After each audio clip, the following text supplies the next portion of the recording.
दोस्तों, महाराष्ट्र में दोबारा मराठी लैंग्वेज पॉलिटिक्स जो है वो आजकल काफ़ी खबरों में है। तो आपने सुना होगा कि वहाँ काफ़ी प्रोटेस्ट चल रहे हैं मराठी लैंग्वेज के सो कॉल्ड जो डिफेंडर्स हैं उनके द्वारा।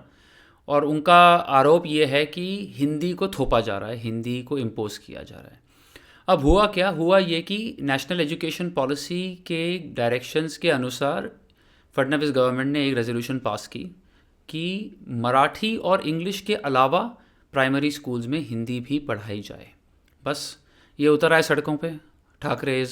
हालांकि कांग्रेस वाले भी इसमें शामिल हो गए, एनसीपी वाले भी शामिल हो गए, लेकिन ज़्यादातर ये जो इस तरह के काम होते हैं इनमें बाल ठाकरे के बेटे और जो नेफ्यू हैं उनका ज़्यादा हाथ होता है। तो ये उतर आए कि आप कैसे हिंदी हम पर थोप सकते हैं, और गवर्नमेंट जो है उन्होंने कुछ दिनों में ये पॉलिसी वापस ले ली। तो ये भी एक हिंदुस्तान में कमाल की बात है कि कोई भी अच्छी पॉलिसी भी हो तो गवर्नमेंट थोड़ी सी भी प्रेशर थोड़ा सा भी उन पर प्रेशर आए तो वापस ले लेते हैं। मुझे याद आ रहा है कि मोदी गवर्नमेंट ने इसी तरह से फार्म लॉज वापस ले लिए थे। बहुत ही अच्छे लॉज थे, मैंने इस पर एक पिछला वीडियो भी बनाया था। और इस पॉलिसी में भी कोई वजह नहीं थी इस पॉलिसी को वापस लेने की। It is a totally sensible policy. और कहीं भी ये पॉलिसी जो है मराठी लैंग्वेज की जो स्टेटस है और जो बिल्कुल उसका प्रीडोमिनेंट स्टेटस होना चाहिए महाराष्ट्र में, उसके कहीं भी खिलाफ नहीं थी। सिर्फ ये कह रही थी कि महाराष्ट्र में मराठी और इंग्लिश के अलावा हिंदी भी आप सीखिए, इतना ही कहा था। तो इसके ये खिलाफ हो गए। चलो, अब ये ले तो लिया, जो भी है वापस ले लिया इन्होंने। और ये राज ठाकरे और उद्धव ठाकरे स्टेज पर आ गए हाथ पकड़ते हुए कि देखिए हमारी जीत हो गई वगैरह वगैरह। मैं आपको बताता हूँ कि इसकी जो असल वजह है वो क्या है, और ये क्यों है कि ये सारे जो प्रोटेस्ट हैं ये हमेशा मुंबई में ही होते हैं, महाराष्ट्र के किसी और भाग में नहीं होते। इसके लिए हमें थोड़ा सा हिस्ट्री में जाना पड़ेगा। देखिए, मुंबई जो शहर है, बॉम्बे मुंबई आज उसका जो भी नाम है, वो दरअसल कभी महाराष्ट्र का पार्ट था ही नहीं। और मैं ये बहुत रिस्पॉन्सिबली बात कह रहा हूँ। I know the history of the state very well. मेरा बहुत प्यार है महाराष्ट्र के लिए। बहुत महाराष्ट्र और महाराष्ट्रंस के कॉन्ट्रीब्यूशंस हैं हिंदुस्तान को लेके, मिलिट्रीली भी और एकेडमिकली भी, क्लासिकल म्यूज़िक वाइज भी। बहुत सी इट्स मैसिव मैसिव सिविलाइजेशन है एक तरह की। सब कल्चर, सब सिविलाइजेशन मैं कहूँगा इंडिया की। तो ये it is not about Maharashtra जो मैं बात कह रहा हूँ, लेकिन हिस्टोरिकली मुंबई शहर तो क्या थे, 7 आइलैंड थे। कुछ कोली जो फिशिंग ट्राइब्स है वो रहते थे।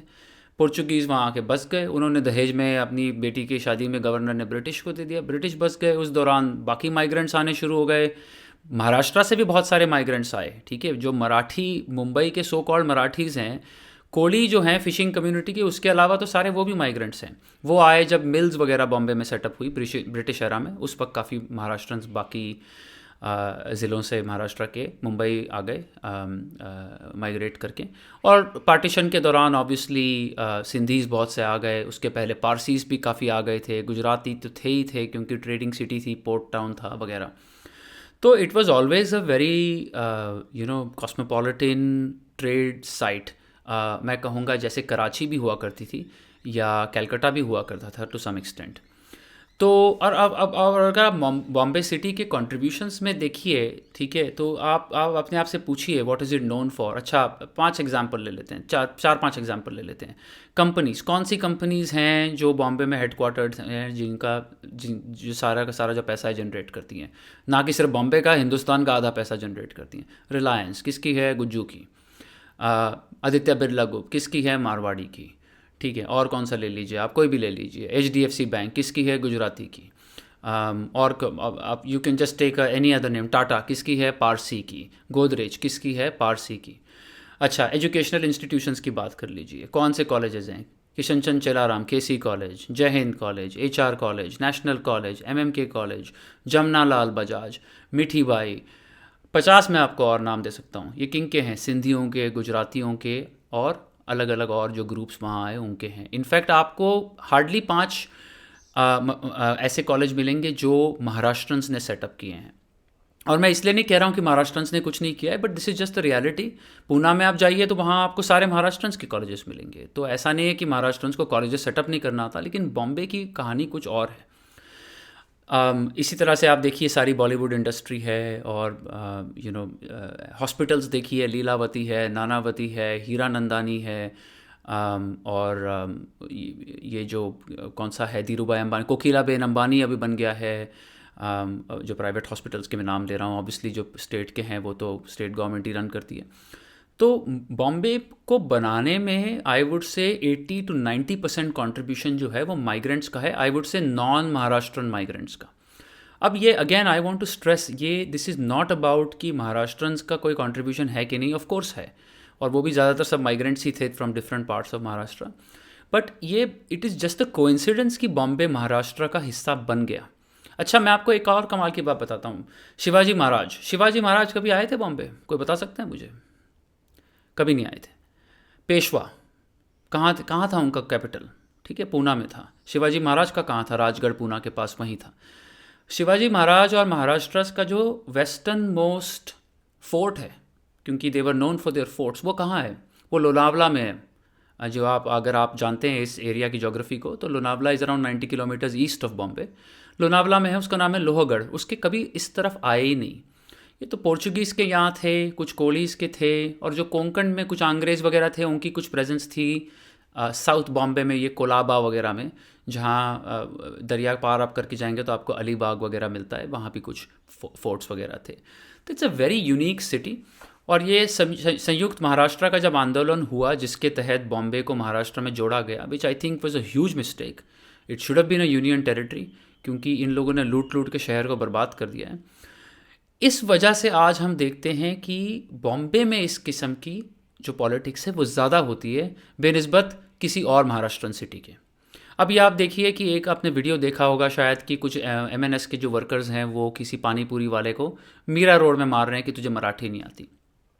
तो देखिए, पहले तो ये जो लोग हैं, ये जो सड़क छाप जो लोग हैं, they are good for nothing. ये तो वही करते हैं, बाल ठाकरे भी यही करते थे, पत्थर मारो, इसको मारो, और बेसिकली जो निहत्थे लोग हैं उन पर इनकी सारी जो मर्दानगी है वहीं निकलती है।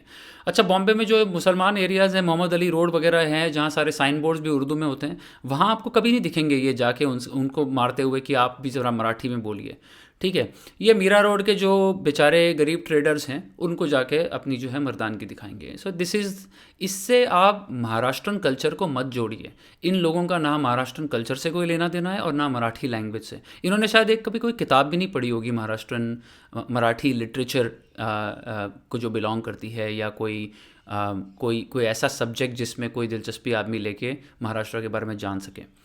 दूसरी बात ये भी है कि आप देखिए मीरा रोड वगैरह ये कहाँ है? ये these are in north of Bombay, right? ये तो हार्डली 60-70 किलोमीटर्स है गुजरात बॉर्डर से, क्योंकि ये तो वैसे भी फ्रिंज का एरिया है। ठीक है, अब कोई पूना जाइए, औरंगाबाद जाइए, वहाँ ऐसा आपको कोई मिलता है जो मराठी नहीं बोलता? हार्डली। ठीक है, आई मीन ठीक है, वहाँ भी इमिग्रेंट्स हैं, I get it, but everything is in Marathi there. I have studied in Poona. मुझे तो मराठी आती भी नहीं थी जब तक मैं पूना गया नहीं रहने के लिए, और जब मैं वहाँ रहा तो मैं I started speaking Marathi perfectly और नियर परफेक्टली। अब वो दोबारा रस्टी हो गई है बिकॉज यूज़ नहीं होती। तो जो कल्चरल कैपिटल है वो तो पूना ही है, और बॉम्बे जो है वो तो ऐसे ही ज़बरदस्ती का जोड़ दिया उसमें। आपने जोड़ दिया, अब वहाँ लोग मराठी नहीं बोलते तो आप कहते हैं कि मराठी बोलो। The actual solution should have been, it should have never been a part of Maharashtra. अब असल वजह ये है कि ये पीछे पड़े रहते हैं बॉम्बे के, that is because it is a power struggle. And वो पावर स्ट्रगल जो है वो मराठी लैंग्वेज के लिए नहीं है, मराठी अस्मिता के लिए नहीं है, लेकिन बीएमसी यानी कि बॉम्बे म्यूनसिपल कॉरपोरेशन, जिसका अब नाम बृहन मुंबई महानगर पालिका है, उसके बजट के लिए है। 74,000 करोड़ का बजट है सिर्फ एक शहर का। The largest city budget in, I think, in Asia और something, by far in India. आप अगर बॉम्बे कभी गए हैं, आपने सड़कें देखी है, बॉम्बे की हालत देखी है। 74,000 का बजट है एक शहर का, 74,000 करोड़, और सड़क नहीं बनती। 2025 तक सारी ऑपरेशनल मेट्रो नहीं बनी है, जो दिल्ली में 1990s में बननी शुरू हो गई थी, 2000 में बन चुकी थी। आप ये सोचिए। All of this is to take control of the BMC. और आज की जो पॉलिटिकल हालात हैं बॉम्बे और महाराष्ट्र में, वो ये है कि देखिए, स्टेट में तो बीजेपी पावर में है, शिवसेना जो है वो टूट चुकी है और काफ़ी इरेलेवेंट हाल में है, एमएनएस जो है उनके पास एक सीट नहीं है। तो बचा क्या? बचा जो है वो सिर्फ एक बीएमसी का जो बीएमसी की पावर है वो बची है, जो आज भी शिवसेना के हाथ में है। तो ये पता नहीं मुझे कि एमएनएस उनके साथ अलाइ करेगी या नहीं करेगी, क्या होगा जो भी है, लेकिन द फैक्ट इज़ कि ये भाषा का जो सारा मुद्दा है ये तो सिर्फ बहाना है। असली जो है वो ये है कि 74,000 करोड़ का जो मक्खन है वो इन्हें खाना है, ये बात है।